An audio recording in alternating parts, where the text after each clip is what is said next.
This conference will now be recorded. I'd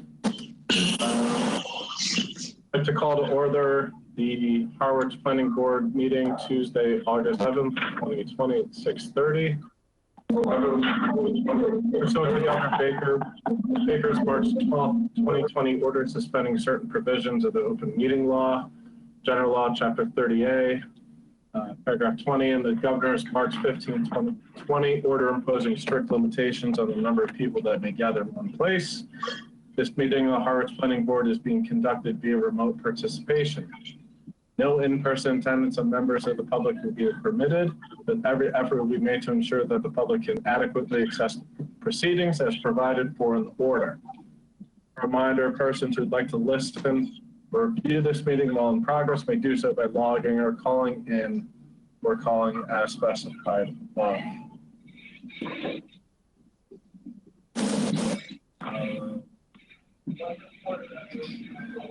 We'll start with the public hearing. So town planner, so these first two, should I read completely in? You do. Okay. You don't have to read the whole thing. You just need to reopen each case. Okay.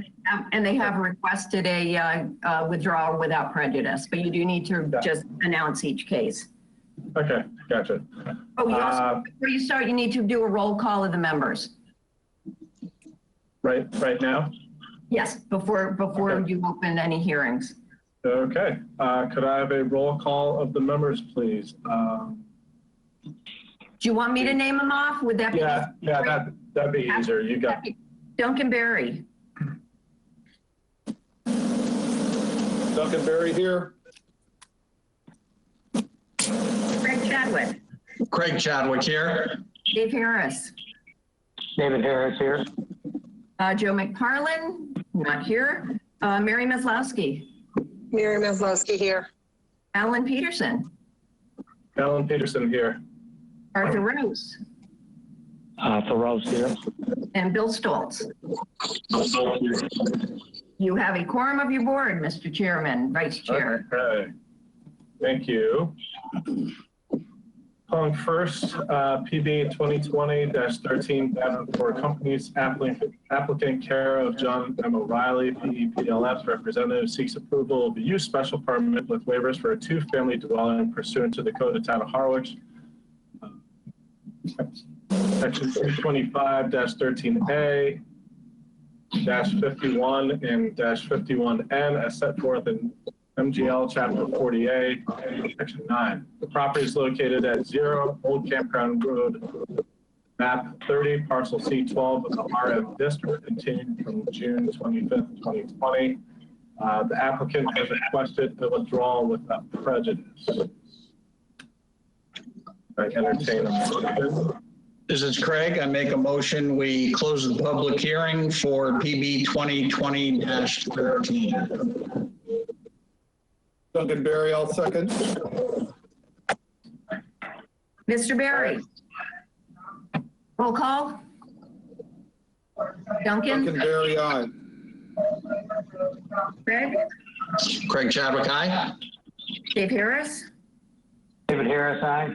Mary Maslowski. Mary Maslowski, aye. Alan Peterson. Alan Peterson, aye. Arthur Rouse. Arthur Rose, aye.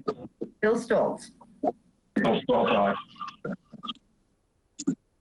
All right. Now you need a motion on the withdrawal itself. This is Craig. I make a motion. We accept the requested withdrawal without prejudice on PB 2020-13 as requested by the applicant. The motion, do we have a second? Duncan Berry, second. Okay. Roll call vote. Duncan Berry. Duncan Berry, aye. Craig Chadwick. Craig Chadwick, aye. Dave Harris. David Harris, aye. Mary Maslowski. Mary Maslowski, aye. Alan Peterson. Alan Peterson, aye. Arthur Rouse. Arthur Rose, aye. Bill Stoltz. Bill Stoltz, aye. That's the first one. to open a public hearing for PB 2020-14, Davenport Companies Incorporated. Applicant care of John M. O'Reilly, PEPLS representative, seeks approval of a use special permit with waivers for a two-family dwelling pursuant to the Code of Town of Harwich, Section 325-13A, -51 and -51.m as set forth in MGL Chapter 40A, Section 9. The property is located at Old Campground Road, map 30, parcel C11 in the RM district. Continued from June 25th, 2020. I entertain a motion to close the public hearing on this. This is Craig. I'll make a motion to close the public hearing for PB 2020-14. Do I have a second on the motion? So we have a motion and a second. Roll call, Duncan Berry, Duncan Berry, aye. Craig Chadwick, Craig Chadwick, aye. Dave Harris, David Harris, aye. Mary Maslowski, Mary Maslowski, aye. Alan Peterson, Alan Peterson, aye. Arthur Rouse, Arthur Rouse, aye. and Bill Stoltz. Bill Stoltz, aye. Okay, I'd like to entertain a motion.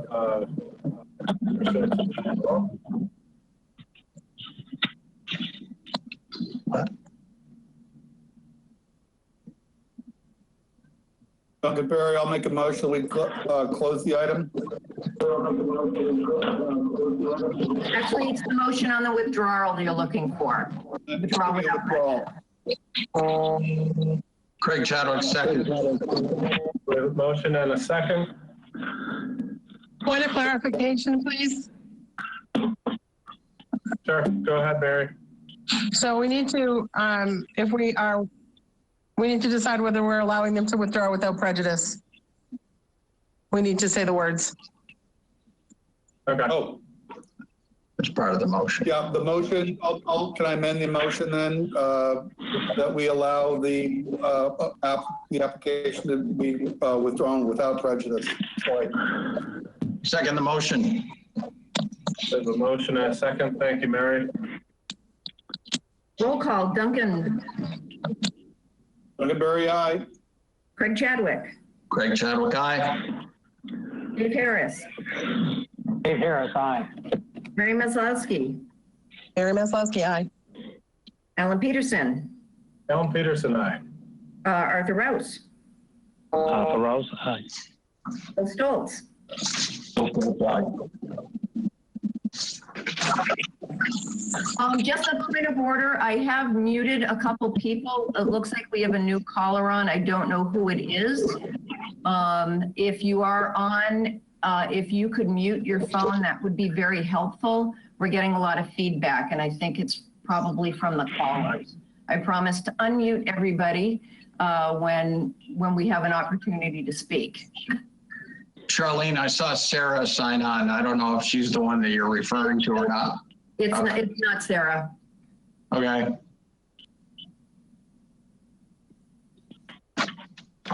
Okay, I'd like to open public hearing for PB 2020-20.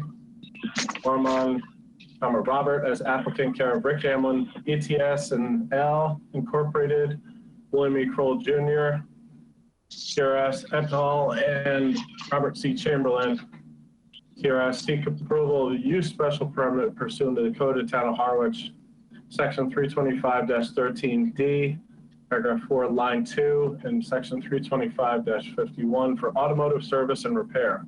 The property is located at 524 Depot Street, Units 1 and 2, Maps 45, Parcel S2-1-1 in the IL zoning district.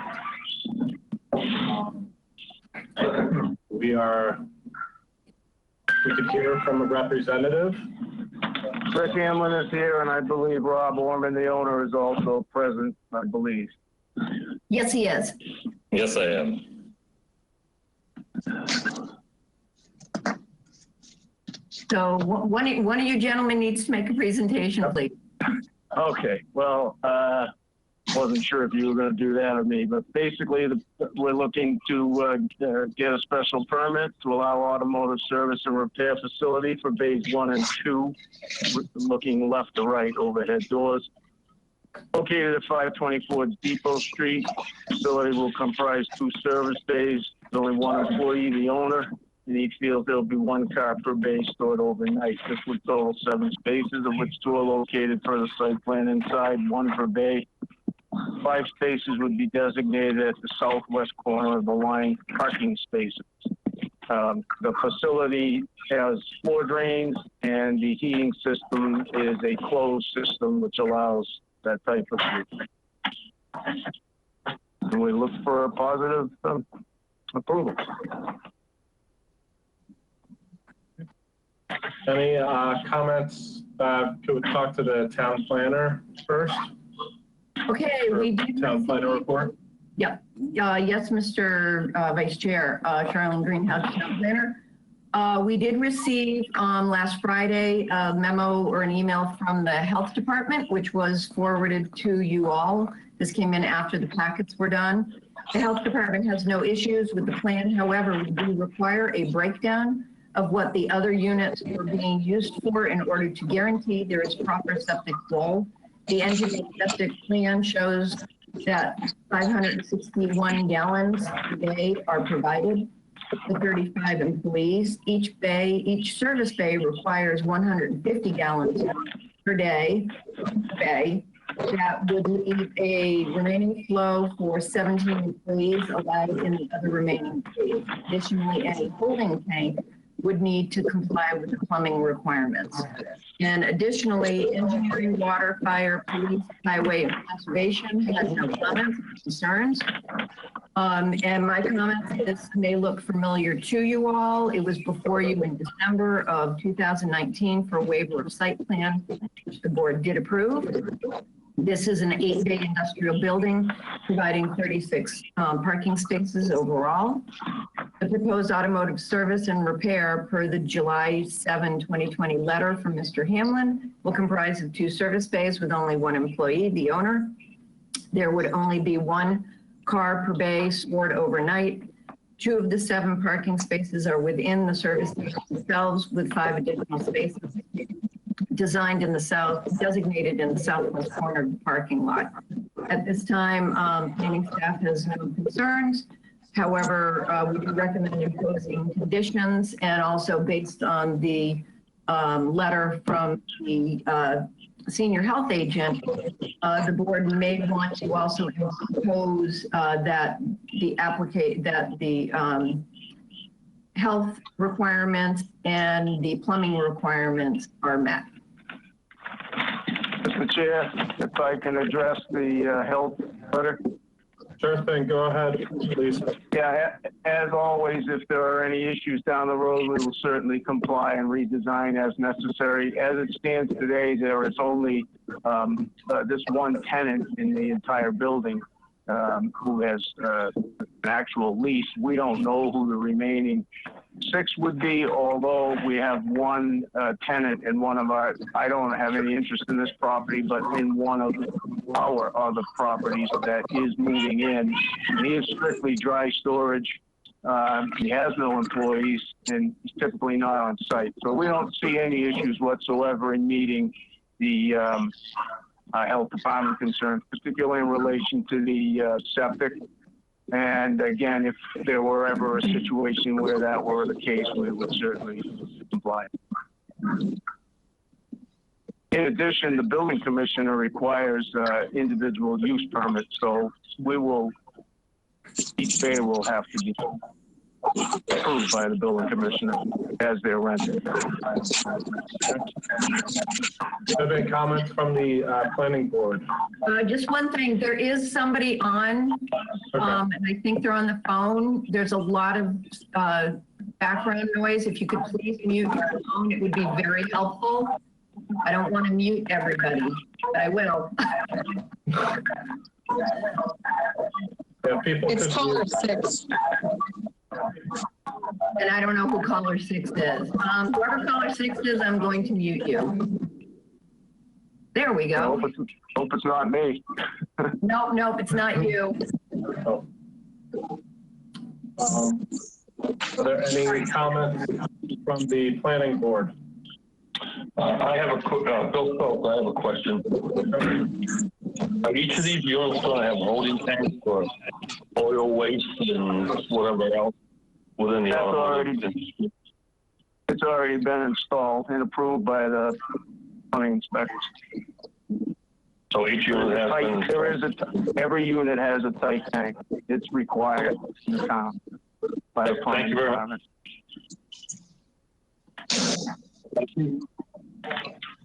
Anyone else on the planning board with comment?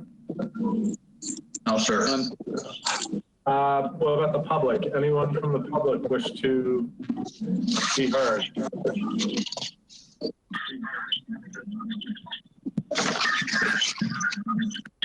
Okay. Hearing none, I'll entertain a motion. This is Mary. Okay. Go ahead, Mary.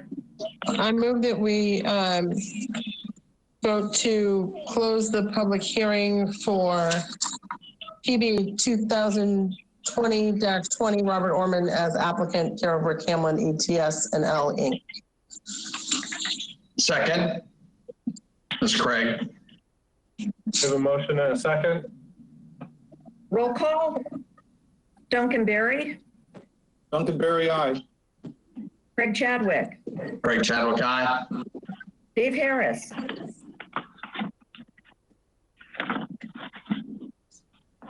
We didn't hear you, Dave. I'm sorry. You're muted.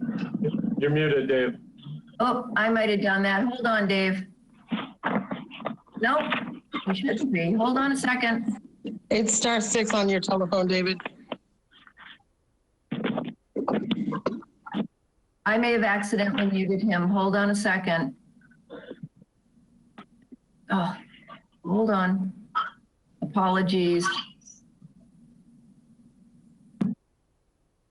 Try again, Dave. David Harris, aye.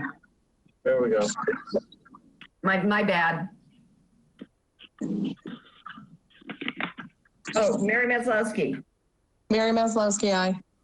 Alan Peterson, Alan Peterson, aye. Arthur Rouse, Arthur Rose, aye. and Bill Stoltz. Bill Stokes, aye. Okay, I could entertain a motion on with the findings. So this is Mary. Go ahead, Mary. I move that we vote to adopt the following proposed findings of fact. 1, the parcel is in the I-L zoning district. 2, the site for the proposed use. 3, only 1 employee is proposed. Only 1 car per bay shall be stored overnight. 5, parking is proposed. The parking as proposed is suitable. 6, the use as proposed will not adversely affect the neighborhood. 7, the specific site is an appropriate location for such a use.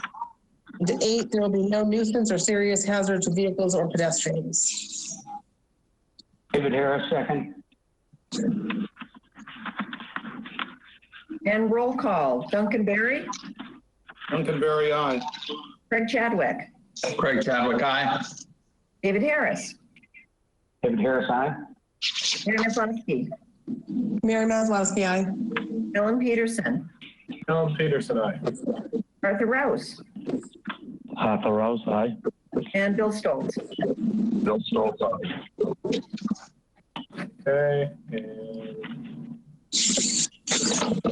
This is Mary. yep, go ahead, Mary. So I move that we vote to approve with conditions the use special permit for PB 2020-20 Robert Orman pursuant to the Code of the Town of Harwich, Section 325-13D, Section 4, Line 2, and through Section 325-51 for automotive service and repair for the property located at 524 Depot Street, Units 1 and 2, Maps 45, Parcel S2-1-1 in the I-L zoning district, based on the aforementioned findings of fact and the fact that the application meets the necessary requirements and criteria for approval with the following conditions. 1, any changes or expansion of the use of units 1 and 2 shall require further review and approval from the planning board. 2, this special permit is conditioned upon any future requirements from the Board of Health and the plumbing code. 3, the special permit applies to units 1 and units 2 only. 3, the special permit decision shall be recorded at the Barnstable County Registry of Deeds. David Harris, second. We have a motion and a second. And a roll call, Duncan Berry, Duncan Berry, aye. Rick Chadwick, Craig Chadwick, aye. David Harris, David Harris, aye. Mary Maslowski, Mary Maslowski, aye. Alan Peterson, Alan Peterson, aye. Arthur Rouse, Arthur Rouse, aye. and Bill Stoltz. Bill Stoltz, aye. Okay.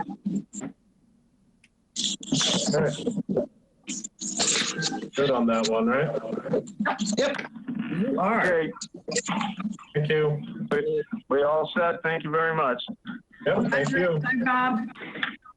Thank you. See ya.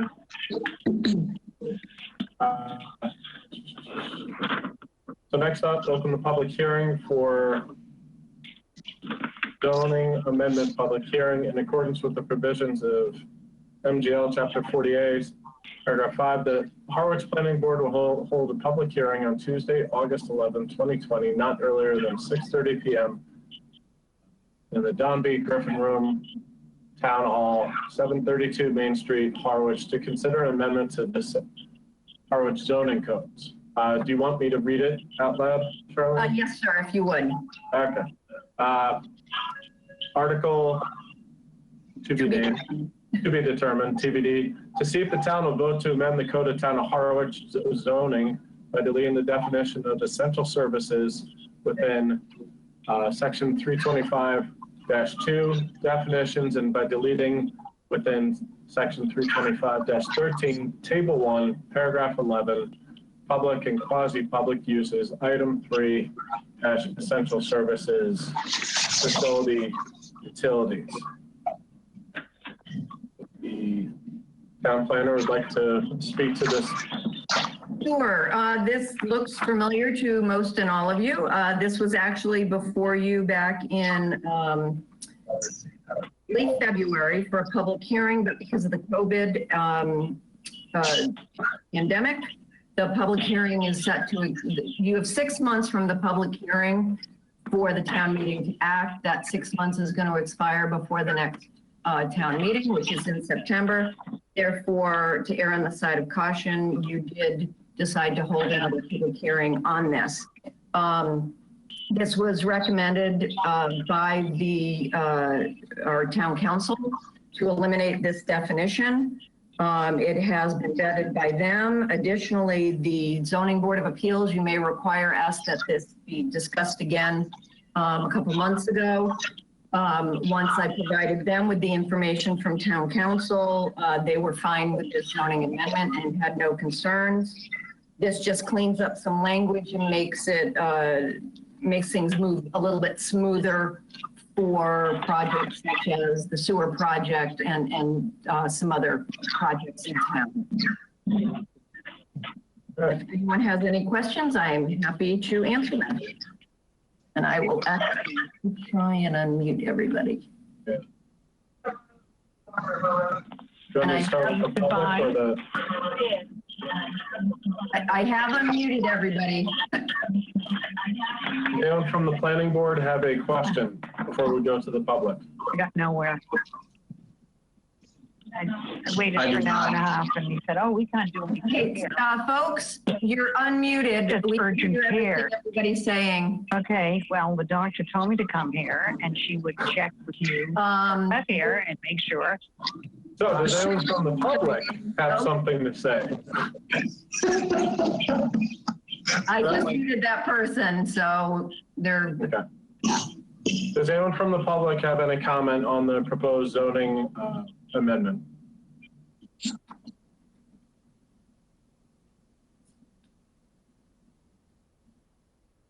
Okay. Alan, could you just remind people that if they are muted, they need to hit *6 on a telephone to unmute themselves? If you are muted, just please hit *6 to unmute yourself so that if you do have a comment regarding this proposed zoning amendment, we'd love to hear from you.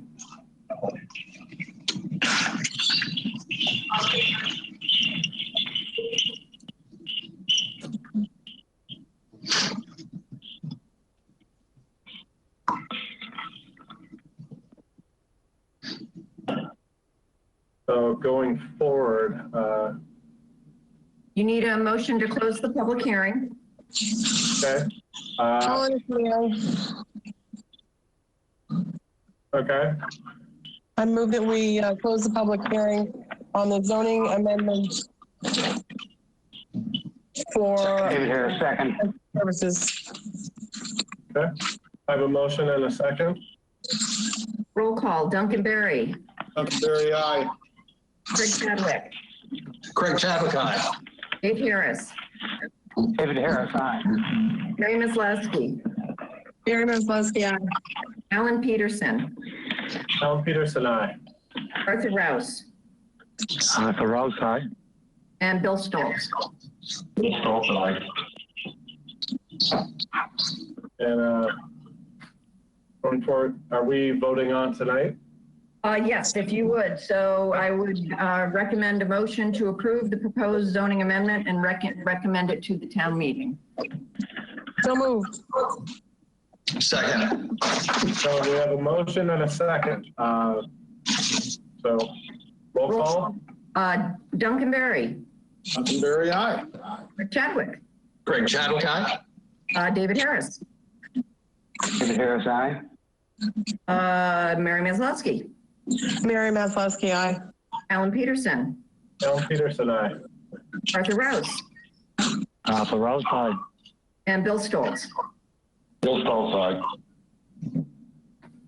Okay. I think we're good on that.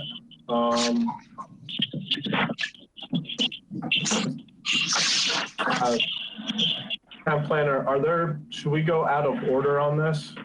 No, I would do Brian Barrows. Do Brian Barrows? Okay.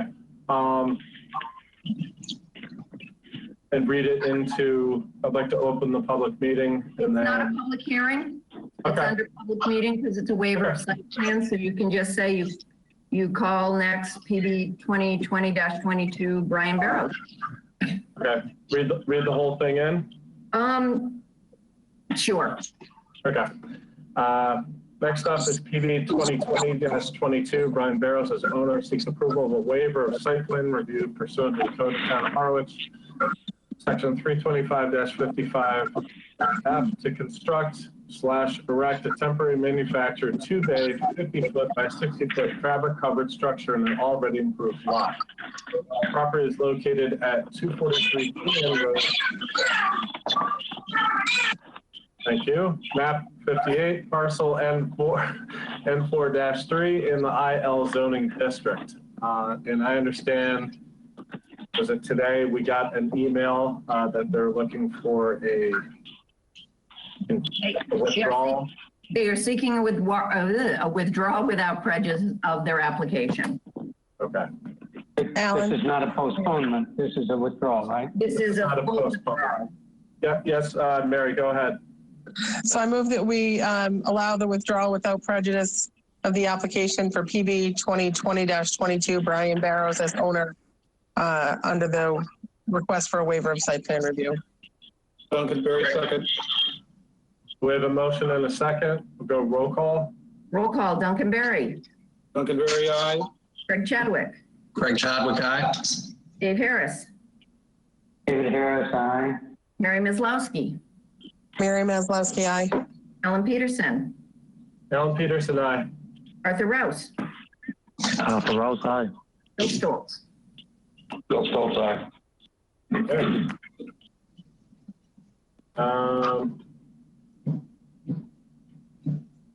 I entertain a motion to approve the minutes of July 14th, 2020 and July 28th, 2020. So moved. So moved. I had a move on the motion. Do I have a second? Second. Second. I have a motion and a second. We'll go roll call. Duncan Berry. Duncan Berry, aye. Craig Chadwick. Craig Chadwick, aye. David Harris. David Harris, aye. Mary Maslowski. Mary Maslowski, aye. Alan Peterson. Alan Peterson, aye. Arthur Rouse. Arthur Rouse, aye.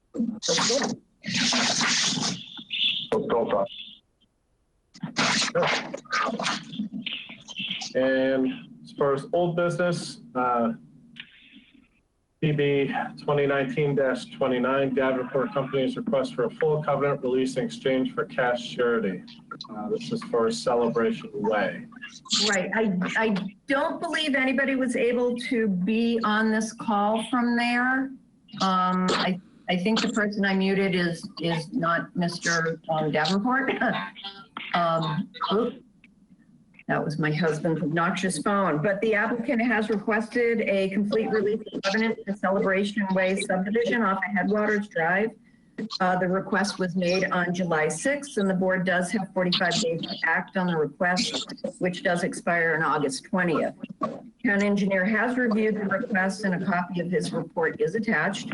The recommended amount for the cash surety is $361,426.50. It's been there twice. A draft copy of the release is also attached in the amount of $361,463. A check in the amount of $361,463 should be delivered to the town department prior to noon on August 11. In the event the cash surety is not received, planning staff recommends the board approve release of covenant in exchange for cash surety, and we will hold the signed release until such time as the cash surety has been received. The covenant release shall not be relinquished to the applicant until such time as money has been deposited with the town. Staff does recommend the board vote to release this covenant in exchange for a cash surety. Okay. Any comment from anyone on the board? It's Mary. Go ahead, Mary. Charlene, did we receive the check or no? No, we haven't. And we just found out late on Friday, they are in the this was owned by the estate of James Marceline. They're actually in the process of purchasing the property. So they asked us to actually hold off on the final documentation. It'll go from Davenport being the applicant to Davenport being the owner, but that doesn't change the board's ability to allow for the release of covenant. We just won't have you come in and sign it until we get the proper documentation. But the board have, if they vote tonight, you will have acted within 45 days.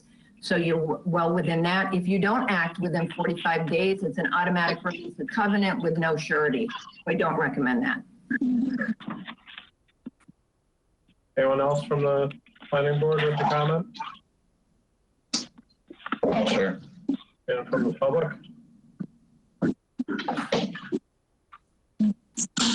Entertain a motion. Alan, it's Mary. Go ahead, Barry. So I vote that we move to approve and sign the full covenant release subject to the issuance of the receipt of the cash surety as detailed in Charlene's memo, and the performance cash surety for case PB 2019-29 Davenport Companies for the Celebration Way subdivision. The covenant release is in exchange for performance cash surety in the amount of $361,463 to be held in an interest-bearing account with the town, Harwich Town Treasurer. Second, Craig. And the final documents will not be released until such time as money is received by the town. Now I'll second. We have a motion and a second. Roll call. Duncan Berry. Duncan Berry, aye. Craig Chadwick. Craig Chadwick, aye. Dave Harris. David Harris, aye. Mary Maslowski. Mary Maslowski, aye. Alan Peterson. Alan Peterson, aye. Arthur, you can't vote on this, so I'm not going to call your name. And Bill Thank Stoll. you. Bill Stoltz, aye. Thank you very much. Okay. Back, we have continued discussion on West Harwich Special District zoning amendments. Okay. We do have Sarah Korjeff on from the commission, as well as Chloe Schaefer. I don't know if they're on yet, and I'm going to unmute everybody. So, folks, if you're out there, please be quiet until you're asked to speak. If there is background noise, I'm going to have to mute people. So, whoop. So I just unmuted everybody. Okay. So when we last met at the last meeting on July 28th, we let you know that we were going to be holding a community workshop, for lack of a better word, on August 4th.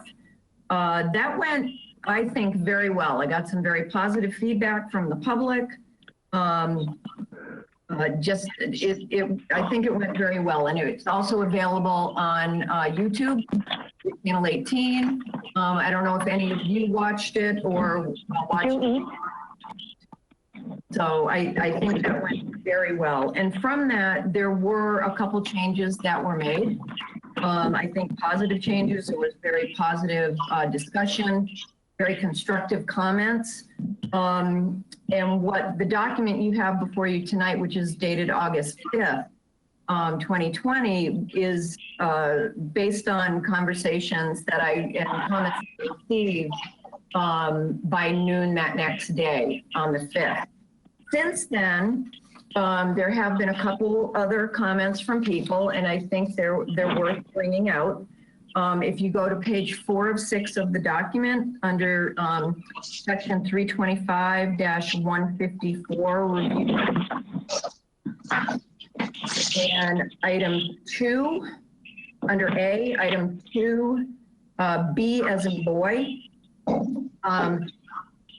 we had proposed that there be a 10-foot setback. And the original reason we did that was because for a commercial building, it only required a 10-foot setback. But for all other uses, single-family homes, a variety of other uses, it required a 20-foot setback. So, you know, after thinking about it, I think perhaps a 20-foot setback would be appropriate here rather than the 10-foot setback. This would provide for a better buffer between properties, but it would also allow for driveway access if there needed to be some driveway access to the side of an existing structure or a proposed structure. So it would be a suggestion that this go from 10 feet to 20 feet for a side setback. And then if you move down to the same paragraph A, item 7, in this document, we did reduce the maximum footprint to 4,000 square feet.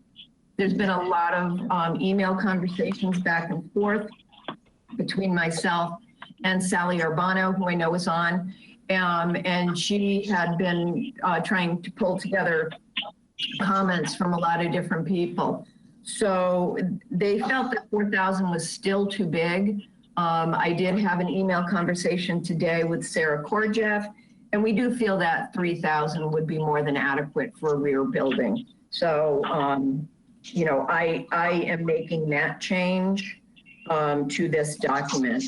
And I'm also going to make the change of the from the 10-foot side setback to a 20-foot side setback. So those are the two changes that have occurred since that I'm going to include in this on August 5th. This will be on the Selectmen's agenda next Monday night. As you may recall, we had a discussion about the Board of Selectmen being the sponsors of this article as they were of the West Harwich CCPC. So I put a memo together, given them an outline and everything else regarding this. So at this point,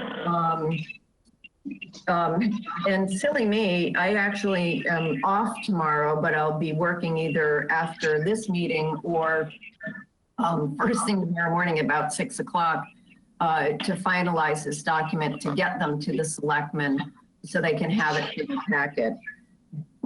So basically at this point, I think any comments or questions? I don't know if Sarah or Chloe from the Cape Cod Commission wanted to say anything. Hi, this is Sarah.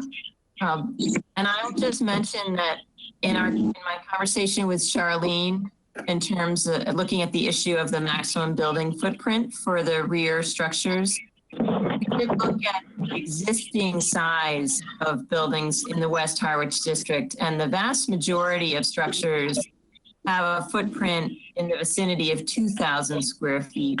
There are a handful of structures that are larger. Specifically, there are some historic buildings that have been added on to numerous times that have a much larger footprint. But because they've been added on incrementally, they really they appear as a series of buildings, and they really fit into the district very well. So looking at the idea of a new structure, it really does seem appropriate to try to keep the footprint of any new buildings to a smaller size. And that's why we support the idea of the 3,000 square foot maximum. Thanks, Sarah. Alan, it's Mary. Go ahead, Mary. So, Charlene, it's Mary. Question for you and Sarah. The point that I was more concerned with, looking at Bishop's Terrace, if that were ever renovated, I would suspect that that footprint is one of the ones that Sarah had talked about that's certainly larger than 2,000. It's significant, significantly. Because I would have thought that would have been closer to 4. So that was the one that would concern me. I know there's a lot of work to be done there, and hopefully it gets done. But do we know if that's more than 3,000 existing? Well, that would be protected by the bylaw, the way we've written it. Okay, so are we allowing grandfather? We are then allowing grandfathering if they're already pre-existing. Yes, we're not using the term grandfathering anymore in the planning and zoning world based on a recent court case. And I'll share that one with you. It's actually very interesting. But it would be protected under this bylaw, and it would really be protected under zoning anyway. So this would not preclude, in my mind, and even under bylaw, for them to do any necessary renovations that they may need to do. Okay, thank you. And this is Sarah, if I could add a comment. Please. The whole point in, or one of the major goals in this district was to provide some incentives to maintain and reuse historic properties. And the idea is that if you're adding on to a historic structure, there aren't any limitations on the square footage other than the maximum lot coverage. Whereas if you're building something new, there are these size limitations. So, for example, the Bishop's Terrace actually has a footprint exceeding 7,000 square feet. One of the larger ones in the district. But someone would be able to renovate and reuse that in its configuration as long as they preserve the historic part of the building. Thank you, Sarah. Dave, Bill Stoltz. So go ahead, Bill. On a previous draft, we had on new construction, we had a 7 to 12 pitch minimum. Are we going to keep that? I don't see it on. No. That's not in this document any longer. If you may recall, that was in the design guidelines, which we've taken out for this time. We will be putting a note all, so that hopefully that will be ready to bring to the town meeting next May. So that part of it, Bill, came out altogether. We felt because it wasn't necessary as part of the implementation regulations that needed to be done at this time. So that's still being looked at and would not be part of this bylaw at this point.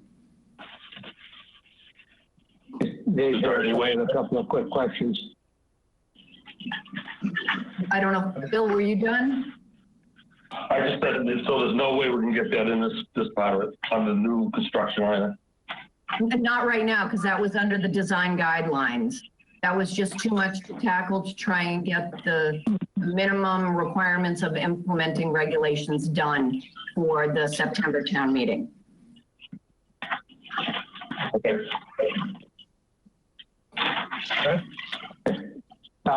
My questions are, there's too many things for me to ask my questions now. You're on, Dave. Yep, go ahead, Dave. On page 3, item B.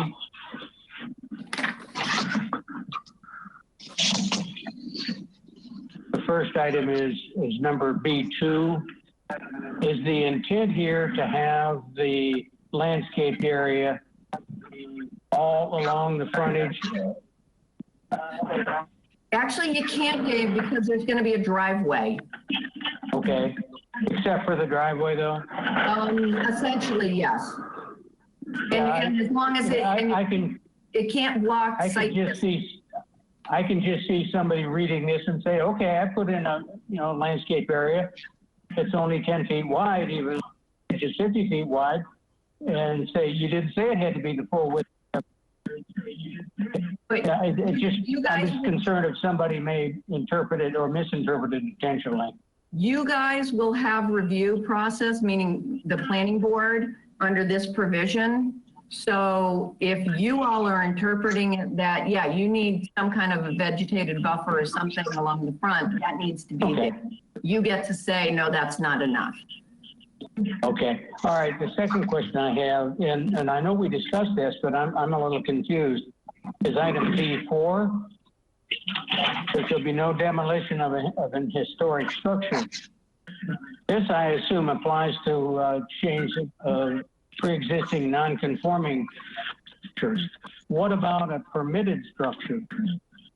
Should this be also repeated somewhere else to make sure we don't lose historic structures that are permitted? I'm not sure I understand the question. If it's...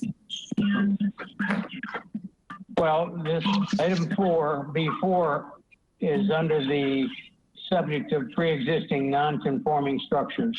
That's correct?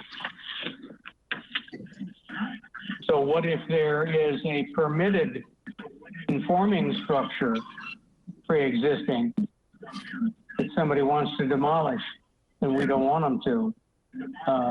Well, keep in mind that for the purpose, any demolition of a historic structure still has to go to the Historic Commission, Historic District. Okay. The intent here was to try and make it so,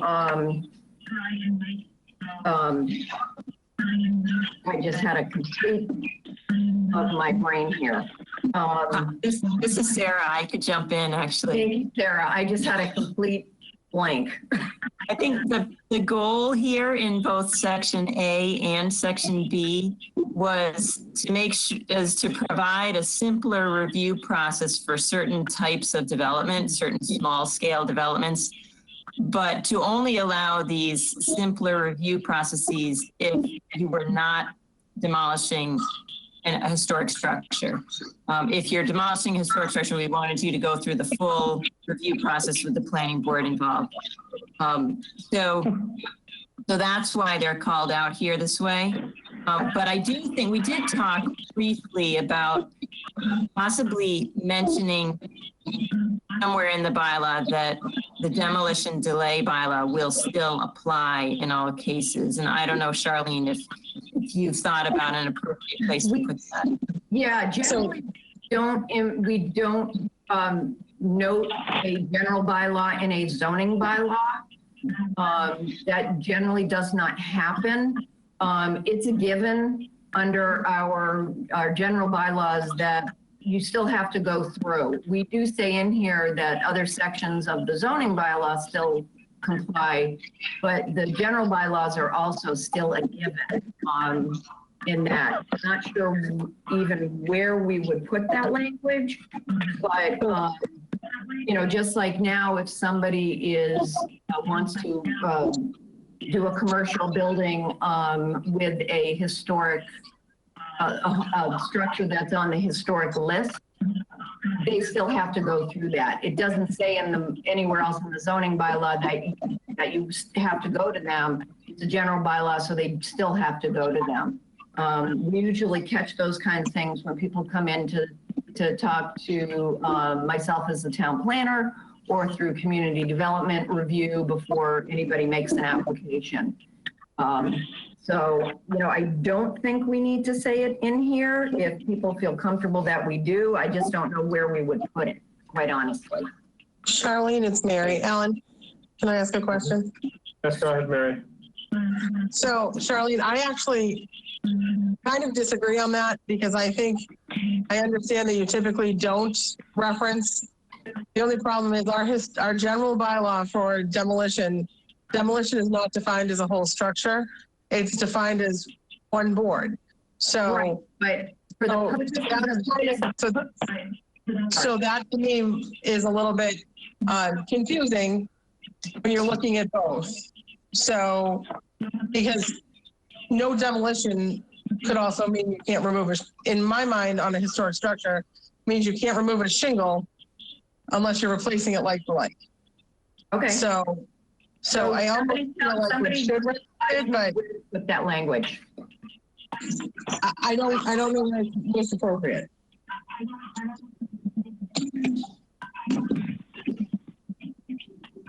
Maybe it's just a paragraph at the end that says nothing herein shall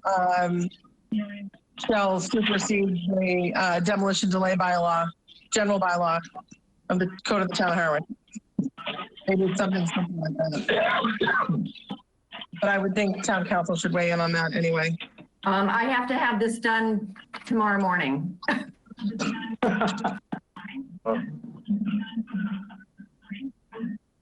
By 8 o'clock. Charlene, could you put it in the applicability section related to That's what I was wondering.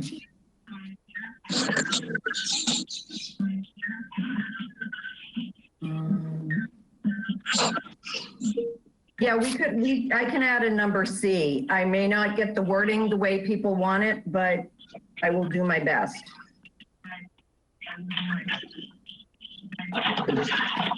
This is Craig. It would seem to be naturally fit there in terms of relationship to other regulations.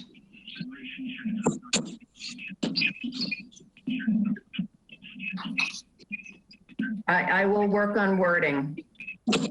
Don't know if it's going to live up to everybody's liking, but. Right. Any other comments from the board? No? Mr. Vice Chairman, it's Craig. Craig. Thank you. A couple of questions on page 1, halfway down, intent 325-14. And of the bylaw to encourage and incentivize, so on and so forth.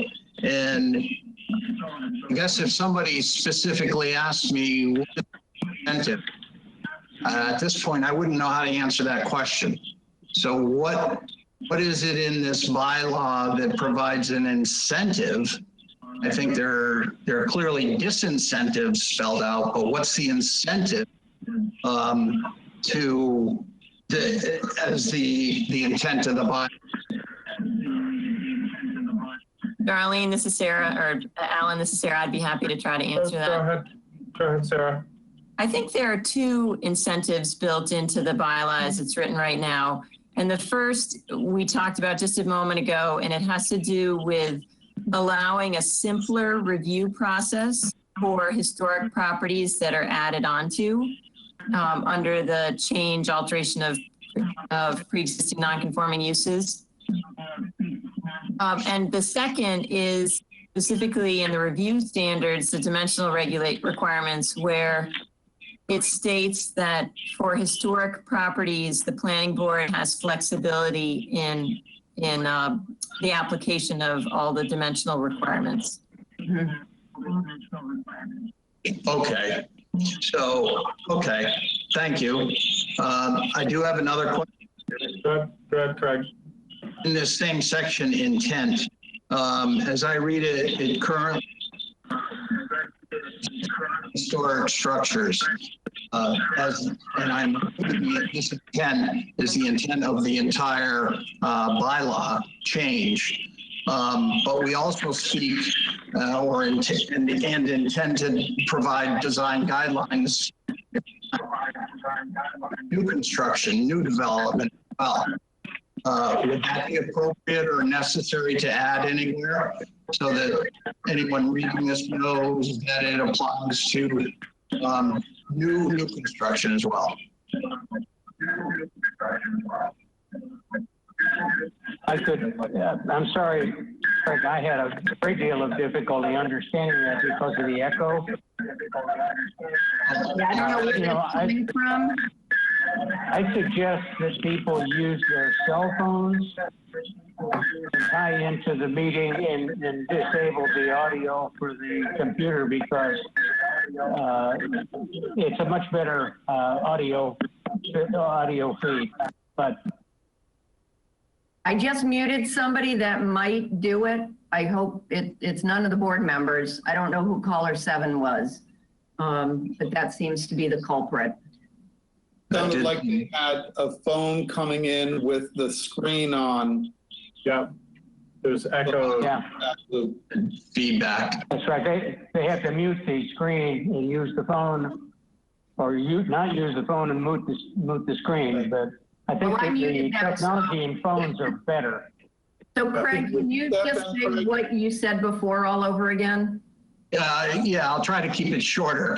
I'm speaking on the intent again, and the intent as it's spelled out here is referencing existing historic structures. And I know that we are going to provide guidelines at some point in the future, which are also going to be applicable to brand new construction. So the intent of the bylaw isn't limited to just, I don't think, limited to existing historic structures. But there will be design requirements for somebody who wants to build a new building. So I'm asking, should that be a sentence here as part of the intent? My answer to that would be no. The intent that is in here is the intent of the West Harwich Special District. And except for a couple little words that got changed, this is directly from the application that was made to the Cape Cod Commission and was ultimately approved by the Assembly of Delegates. So that is the intent of this, the West Harwich Special District. So there are two, if I may, two elements in the section 325-144 subsection B purpose, where it talks twice about consistency with the area's unique character, and then again redundantly saying the end of that, consistent with the area's character. So I think the implication is that what we're trying to do is shore up and preserve character, even recognizing that change is going to have to happen, and that the second kind of tranche of this bylaw will come in next year when we can introduce the design guideline language and probably have an element that will fit into either section on the purpose or section on intent that lays out the guideline parameter, and then the guidelines will then be reintroduced. I don't read, Dave Harris, I do not read 325-145 intent to exclude new construction. No, I'm not saying that it excludes it, but it specifically states that it is all of the things, reuse, change of use, et cetera, of existing historic structures. It just struck me that there was nothing in there about new development.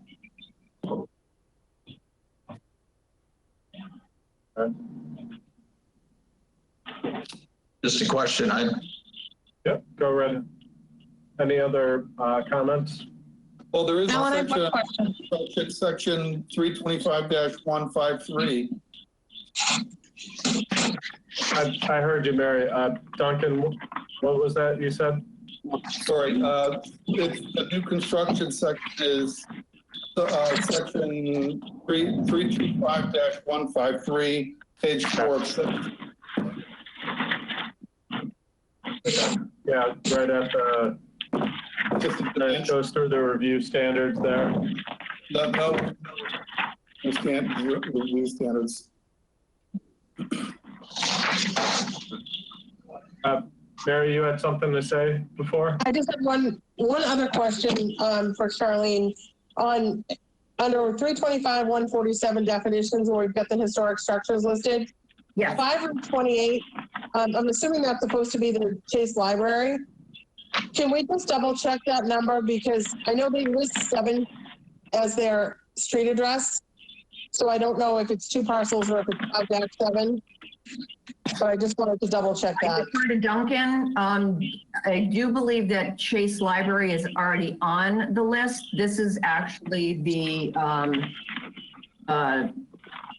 Additions. Oh, these are additions too. The inventory, right? Okay.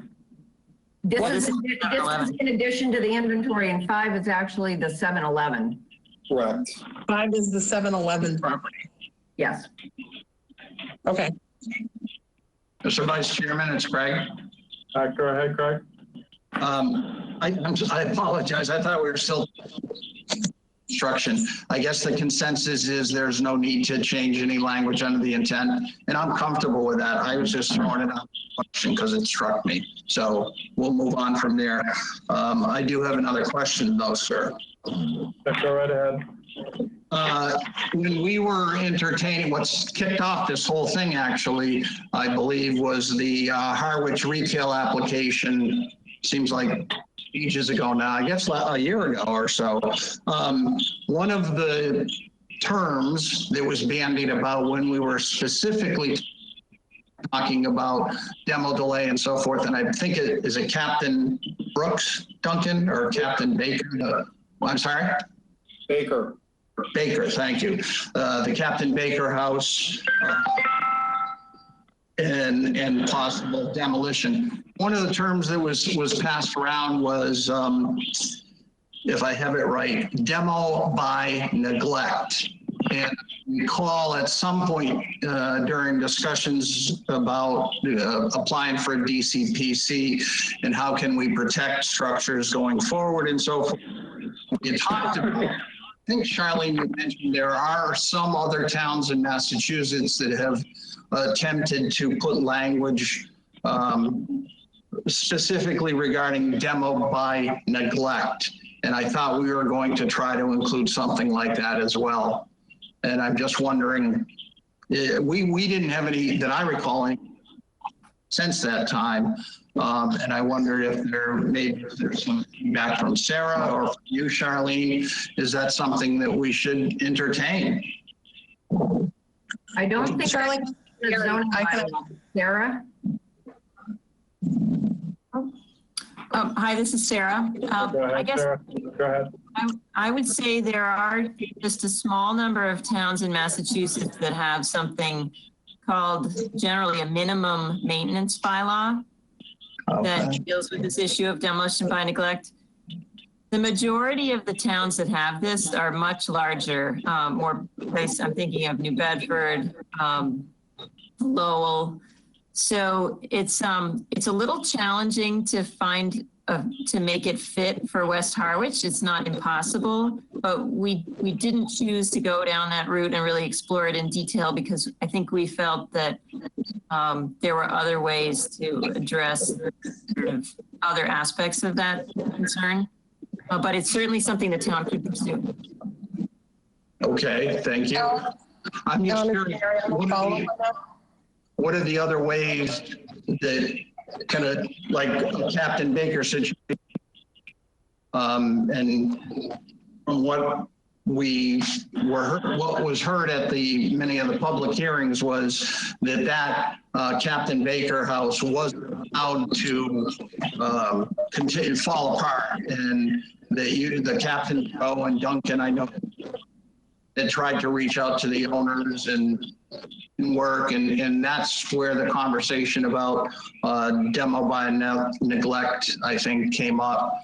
So Sarah, what are the other ways, if that language is difficult to put in here, what are the other ways that to prevent that from happening?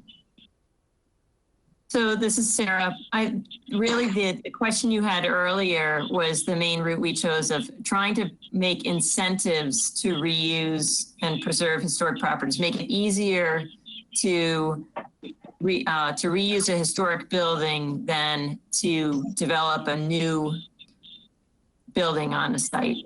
And I should mention one of the things I forgot to say when I was citing incentives for reusing historic properties in this proposed bylaw is that you actually, in section 325-148 permitted uses, that there are certain uses that are only permitted or that are specifically permitted in historic structures. So multifamily, retail, restaurant, and mixed use are permitted uses in a historic structure, but not in a new property.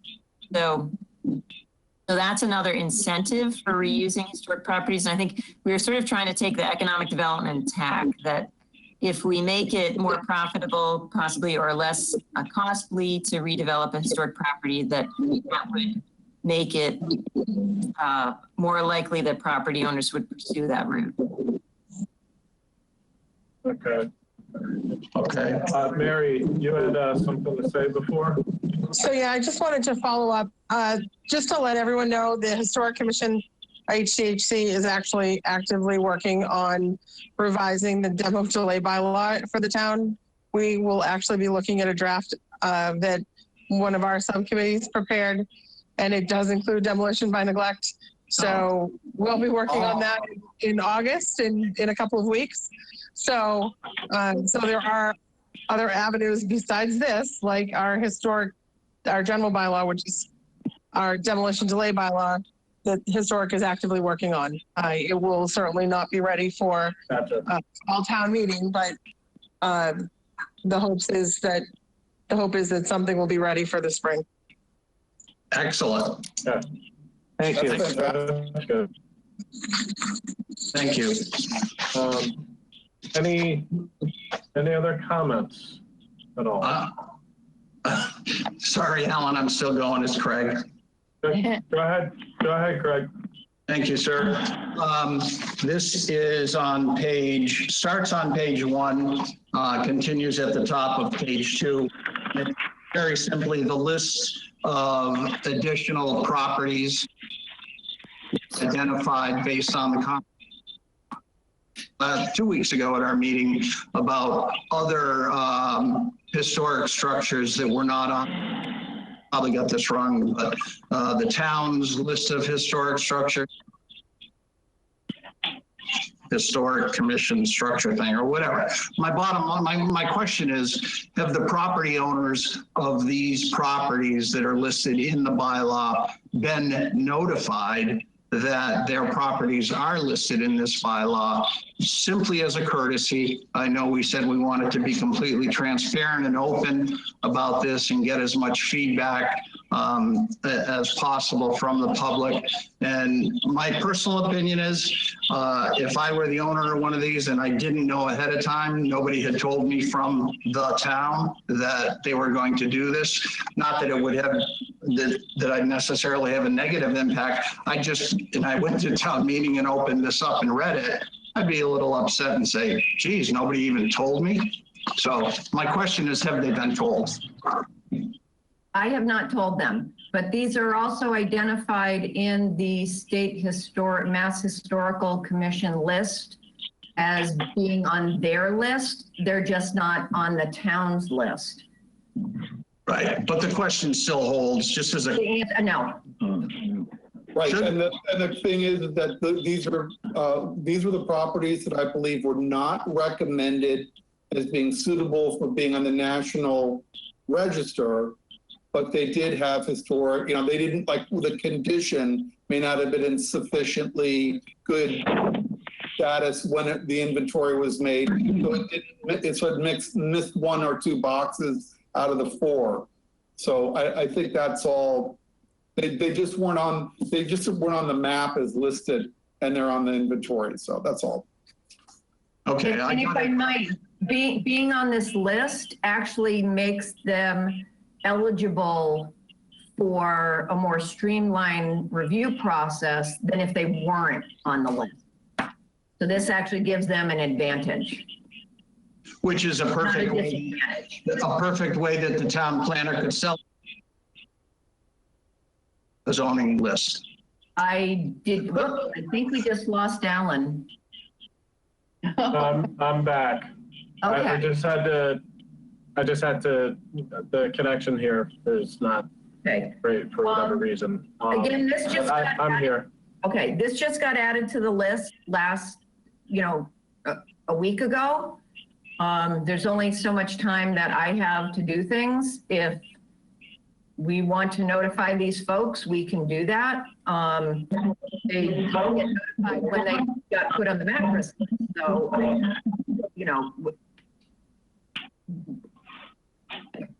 You faded out about halfway through, Charlene. They have not been notified. They weren't notified when they got put on the macros list. They were not notified when they got put on the town historic list. So, I only have so many hours in a day, and that never even my mind that they needed to be notified. Yeah, Dave, it doesn't give address and phone numbers and names. It's just, map and parcel. So you have to do a little work to find out who it really is. Yeah, I'll go on record as saying I think it would be nice as a courtesy, given that we said we're going to try to be as open as possible. I understand everything that you all said as far as not even caring about that or talking about it. I just know how I feel as a homeowner. I think it's a nice gesture. End of sentence. That's my feeling. So just as one other consideration is the process here has gone on about 5 or 6 years, and there have been multiple waves of canvassing door to door by a half a dozen or more neighbors. So in a way, and plus 5 years of a Facebook group and meetings. It's like everybody pretty much was interested. Even if you're not interested, you know what's going on. I would have to say. I mean, you have to be pretty far tuned out. You know what? I hear everything you're saying. I'm just saying. Right. No, I got it. Yeah. Enough.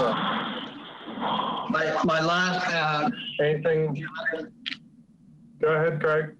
My last question is related to on page 2, 325-148, item L, professional offices, including dental offices and blue economy. Is blue economy to define elsewhere somewhere in the town? What is it? For example, and I guess this is maybe for my edification, blue economy.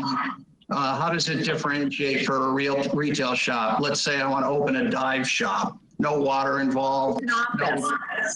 What? It's professional offices, not a retail space. Professional offices. So if somebody like the blue economy right now has an office at the cultural center, if they wanted to move down to West Harwich, that would be an acceptable office use. It's not a retail use. We're not talking a dive shop. It's an office use. So blue economy is a thing like a doctor or a dentist?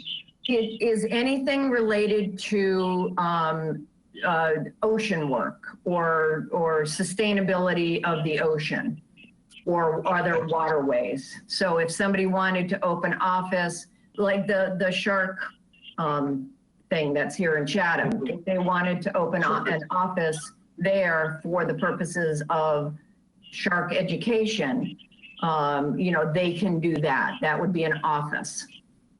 Okay, got it. Thank you. And we added dental office to this because medical offices, and when we say medical offices, you know, we usually think of, you know, the old MediCenter 5, we think of Fontaine, but there are actually a number of dentist offices in buildings along this route. So we wanted to make sure we did not preclude them from being there. So that's why they got called out. Right.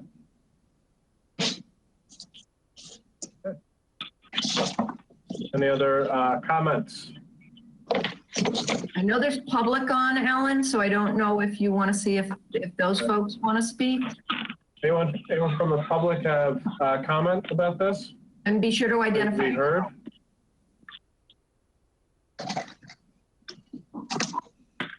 Nobody else was, I will ask a question if that's allowed. It's Sally Urbano from West Harwich. Just one question, clarification from Charlene, please. Sure, go ahead. Okay, thank you. Under, let's see, it's 325-130 for the review standards. Charlene, you were talking about the setback that is being changed to, I think, 20 feet under B. The sideline setback shall be a minimum of 20 feet. And does that affect C then, or not? I didn't understand you, sorry.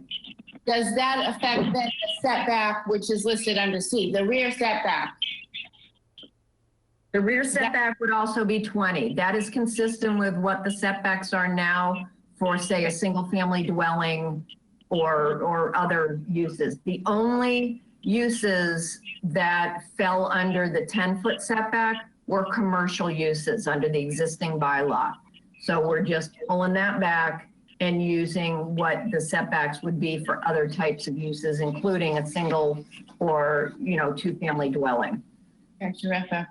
Thank you. That was a great meeting. I loved all the questions. And to Charlene and Sarah, thank you for always answering the questions so quickly and then putting it into practice. Thank you. That's it. You're welcome. Hi, this is Neil McAleer. I just wanted to echo. Go ahead. Thank you so much, Alan. I just wanted to echo what Sally just said. Thank you very much. There's been a lot of work done on this by Charlene and by Sarah and the board, and we're really, really grateful. Thank you very much. Yeah, I also have a question, Charlene. Ralph Diamond. This is Ralph Diamond. Hi, Ralph. Hello. Hi. I'm just wondering, when was the latest list of historical houses compiled? What's the latest that one was added? Duncan or Mary, do you have that information? I missed the question, Charlene. When was the latest list compiled of the historic list? So the list was done calendar 2015. So, and put into use probably the end of 2016, if memory serves. That sounds about right. Okay. Okay, thank you. Thank you for all the hard work. Okay. Any other comments from the public?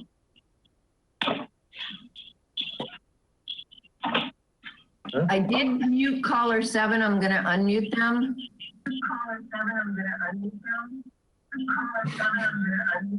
The echo.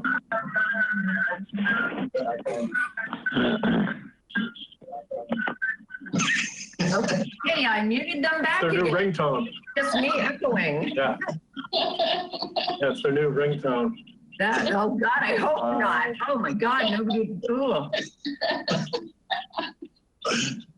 I should get that on my husband's phone. So there's no vote that's necessary on this because we're going to move it forward to the selectmen for them to be the sponsors. Great. You know, if you guys want to vote to say you support it at this juncture, that would be great. I think pretty much folks are pretty supportive of it. You know, it doesn't need a vote, but if the consensus of the board is that we're moving in the right direction, I think that's great. I'd like to make a motion to, as a, support what Charlene just said, that we take a vote to applaud the efforts of the town planner and the Cape Cod Commission and give the planning board endorsement to the, I want to make sure that we put it in there the proper way, the West Harwich Special District zoning amendment. I'll second that. We have a motion and a second. Okay, roll call. Duncan Berry. Duncan Berry, aye. Craig Chadwick. Craig Chadwick, aye. Dave Harris. David Harris, aye. Mary Maslowski. Oh, do we lose Mary? Mary. Mary Maslowski, aye. There we go. Alan Peterson. Alan Peterson, aye. Arthur Rose. Arthur Rose, aye. And Bill Stoltz. Bill Stoltz, aye. Thank you. Thanks, Sarah. Thanks, Okay. Chloe. Thanks, Sally. Thank you, everyone. Thanks, Gail. Thank you, guys.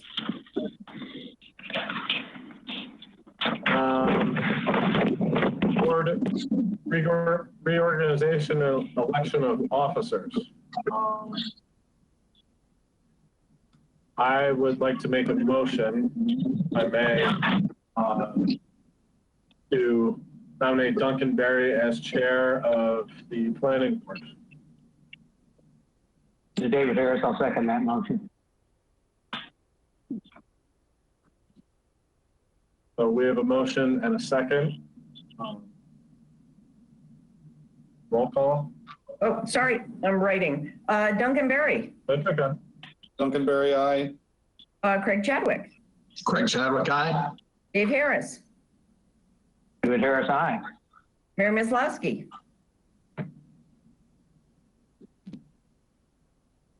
Mary. Mary Maslowski, aye. Alan Peterson. Alan Peterson, aye. Arthur Rose. Arthur Rose, aye. And Bill Stoltz. Bill Stoltz, aye. Do you want to finish up the nomination, Alan? Or vice Sure. chair? I'll make the nomination. Okay. I nominate Alan Peterson as our vice chair. Duncan Berry, second.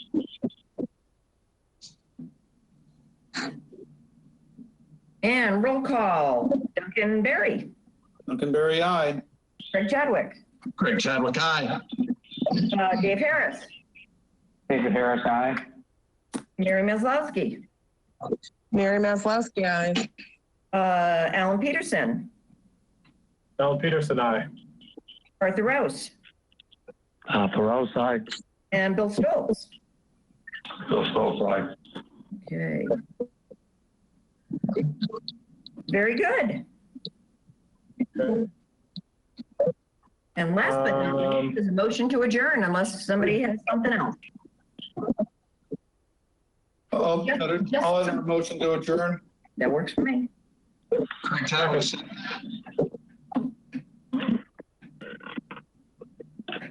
So that was Duncan and Craig, right? Correct. Okay, Duncan Berry. Duncan Berry, aye. Craig Chadwick. Craig Chadwick, aye. Dave Harris. Dave Harris, aye. Mary Maslowski. Mary Maslowski, aye. Alan Peterson.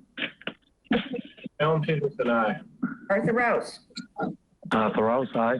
And Bill Stoltz. Bill Stoltz, aye. All right, folks.